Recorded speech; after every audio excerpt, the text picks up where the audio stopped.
What is up, guys? Back with another video, and we again have another first-time winner in the NASCAR Cup Series at Daytona International Speedway. 2 straight weeks of that now, as they crown one in the Cup Series.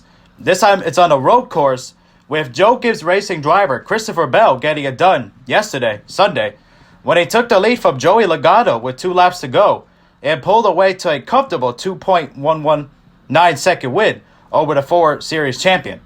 Bell is the 2017 NASCAR Camping World Truck Series champion, and this is his second season at the top level, which is the first for him driving for the championship Gibbs organization. The way he drove yesterday was like a veteran. There were 8 caution flags, 8 race leaders, and a lot more action in the closing laps. Bell passed Logano in the chicane just yards before the white flag and easily grew his lead to get his first Cup Series trophy.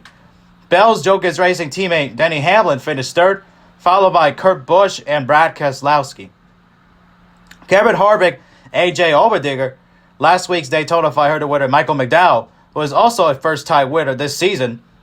Ryan Preece and Alex Bowman was the top 10 finishers. This is just the third time in NASCAR Cup Series that there were two first-time winners to start a season. The previous 2 were in 1949 and 1950, when they were known as the Strictly Stock Series in 1949 and the Grand National Series from 1950 to 1970. 1949 was also the first year of NASCAR sanctioned races. According to Racing Reference, the first-time winners in the first 2 races of 1949 were Jim Roper and Red Byron, and in 1950 was Harold Kite and Tim Flock.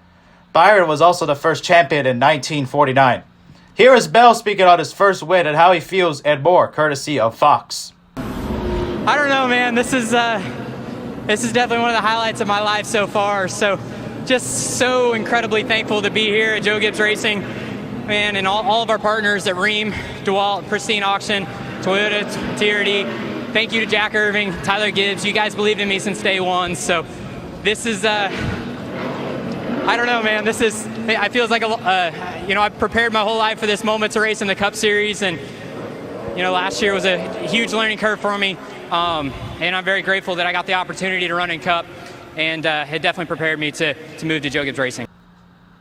Bell was also asked if he had enough to catch up to Logano after he passed Kurt Busch and more, also courtesy of Fox. No, I really didn't. Whenever we pitted and then we came out, I liked where I lined up. But then the yellows kept coming, and I thought the yellows were hurting me because I felt like I needed laps to get up through there. So honestly, I didn't think I was going to get there. Adam on the pit box kept telling me that I was going to get there, and man, I didn't believe it. But yeah, I don't know. He really struggled, I think, coming out of 6th one time and allowed me to close the gap. And I just wish my wife was here to celebrate with me. Bell's pass for the win was capped off by a suspenseful couple of laps. Defending race winner and defending series champion Chase Elliott led a race-high 44 laps, but was caught up in heavy lap traffic after his final pit stop with 15 laps left. He won Stage 1 and was running 5th and moving his way forward with 6 laps to go when he spun out in the infield. He was a victim of a chain reaction collision and fender-to-fender racing at the time. This was after he had grass on the grill and then made contact with Corey LaJoie. He ended up finishing 21st, which snapped his 4-race road course victory streak dating back to August 2019. Jeff Gordon still has the record of 6 straight wins from 1997 to 2000. Here's Elliott's thoughts. Man, we had those late race cautions like that and a mixed bag of who stays and who goes, said Elliott, driver of the number 9 Hedrick Motorsports Chevrolet. It's a bit of a gamble either way, I felt like. I think pitting for tires was the right move. Tires won the race, so it was the right move. You get back in traffic, it gets to be so chaotic. Who gets through and who doesn't just kind of determines how it's going to shake out. For much of the 70-lap race, Elliott was on the point, and he made up ground whenever he needed to. Hamlin stayed close and kept him honest, in which he came home third at the end of the day. Logano ran in the top 5 for most of the day and took the lead on lap 63 when the other cars pitted for tires. Here's what Logano had to say. He's the one that got through with tires, Logano said to Bell. One more caution lap, he would have been enough to have a door-to-door finish across the line maybe. With his first win, Bell is now 4th in the NASCAR Cup Series standings. He is also the first driver from Oklahoma to win a Cup Series race and is also the 35th driver to win in all 3 National Series. That is Truck and the Xfinity Series. Hamlin, who won Stage 2, is the points leader by 12 points over Logano heading into the Dixie Vodka 400 at Homestead Miami Speedway next Sunday, with coverage being at 3:30 p.m. Eastern Time on Fox, MRN, and Sirius XM NASCAR Radio. Other notable finishers included Martin Truex Jr. finishing 12th, Bubba Wallace 26th, Kyle Larson 30th, Kyle Busch 35th, and Matt DiBenedetto 37th. What a wild race it was, especially to see Christopher Bell finally get his first career win. The fact that we've now had 2 in the first 2 races, who would have thought that? Definitely, especially thinking Michael McDowell, the Daytona 500, and Christopher Bell at the road course. Who would have thought that? The Daytona Road Course. Especially who would have thought that coming in. Definitely a lot of playoff brackets busted.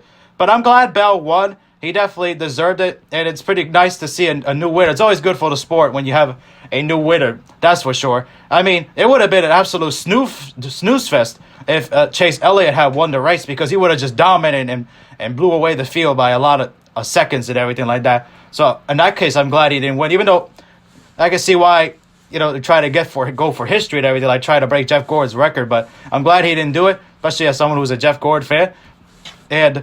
But even he said it, Elliott, that before the season, that just because there's all these road courses doesn't mean it's going to be a given, paraphrasing there, but definitely we got this now, like he said. But that wasn't the case here. You just never know with these road courses. But I'm glad he didn't win, because the race, he would have just dominated and blew everybody out like he has been in the last couple of road courses. He would have just let all the laps, and the race would have just been a snooze fest. But with that caution late in the race, though, especially, some people may question whether it was a rain. I tend to be one of those people that think they should have put out the caution, because there was rain drops on the track. I saw during the commercial break that they were showing some raindrops on the track. The parts of the track were actually raining, and I smiled too. Oh wow, they're gonna race in the rain in the Cup Series again, especially now heavier rain. But I can understand why people are controversial about that, because they think, Elliott was just gonna end up winning the race, and they think, NASCAR screwed Chase Elliott again. The Elliott fans are like that, so that's them. But I mean, I personally think that they did the right choice, but I'm probably in the minority there. I could see why it was a bit controversial as well. I could see both sides of it. But I understood why they put out the caution, because they didn't know how the rain was going to end up going. You didn't know if it was going to end up being heavier or lighter or whatever. But yeah, definitely I understood why they put it out. Even though nobody changed tires though, so that kind of looked worse on their end as well. Nobody put the rain tires; they're still in the slicks. But the crews were getting ready though, just in case. But yeah. But speaking of Jeff Gordon, I didn't mention this last week in the Daytona 500 video.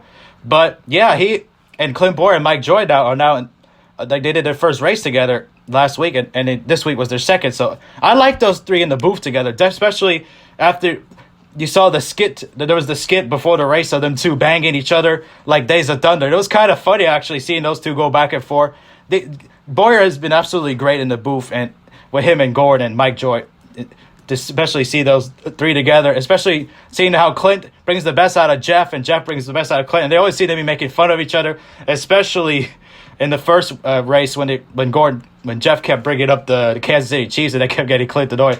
Yeah, it might have been a bit cheesy, but it was kind of funny on that end as well. And especially when these 2 were racing to the elevator, Mike was just worried that, no, are they going to make it to the booth? Even Chris Myers was worried as well. So that was kind of funny, the skit of them banging each other in the passenger cars on the Daytona infield. And that was just it was kind of funny, even if it might have been over the top, but I liked it. It was awesome. And definitely they showing how well these guys are working in the booth. So good for them. That was a lot of fun, especially even Boyer was telling Jeff that it was getting on fire, the rental car. That was kind of funny, especially. Definitely that was good for Fox to do that and everything like that. So that was a lot of fun with that. So but as far as back to the race is concerned, especially nice for Bell to do this, especially he finally got a good chance at a ride. Especially last year was a try year with him being a rookie and being with Levi and Family Racing. Even though they were closer aligned with JGR, they weren't necessarily the best equipment. But you knew Bell had a lot of talent. Obviously, he's won a Truck Series championship. He won 15 races in 2 full Xfinity Series seasons. Incredible. He was just dominant. Driving the 20 car for Joker's Race. Also sponsored by Ream. Ironic. This first win came with Ream as well. So that was nice there. But especially, he has a lot of talent. So you knew at some point he was going to pull through. I didn't think it would be this soon, though. But definitely pretty awesome to see him get a win as well. And now he's in the playoffs as well, him and Michael McDowell. And he still has a chance to win more races, especially with the Bristol Dirt Race on the horizon. You know he's got that circled. Him, Kyle Larson, and Chase Briscoe, especially those three, look out for them to be a factor at that race, the Bristol Dirt Race. But Bell has done a lot of his career already. He's won a number of Chili Bowls, so he's great on dirt. So this is pretty awesome. So especially he wasn't always the best on road courses. He even said that he hated road course racing, but now he finally decided that he likes it now, especially, and he did really well as well.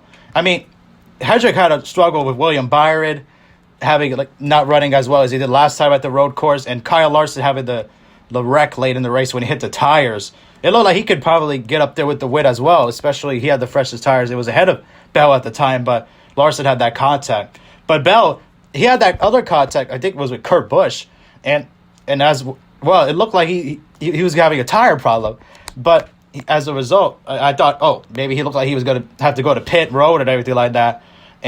But for a reason, he didn't have a tire that good, fortunately, and he was able to come back and win and pass Logano, who didn't even have the freshest tires. He stayed out, so good for Logano to be able to hold it off. But man, come on, Logano, he's got to stop doing all those blocks, man. I know it's the road course, not the oval, but still, Logano's very aggressive with blocking, and he's definitely going to end up getting wrecked at some point if he doesn't get careful. I know he's aggressive. I know he wanted to win as well, but he's got to be more careful on those getting wrecked there. That could be dangerous, especially what happened after the end of the Daytona 500 as well. Him and his teammate Brad Keselowski being in the big wreck there, the fiery wreck. Fortunately, everybody was okay. But still, though, Logano's got to be more careful with the blocks. But good for Bell again. Congratulations to him on his first win. Pretty awesome to see another first-time winner.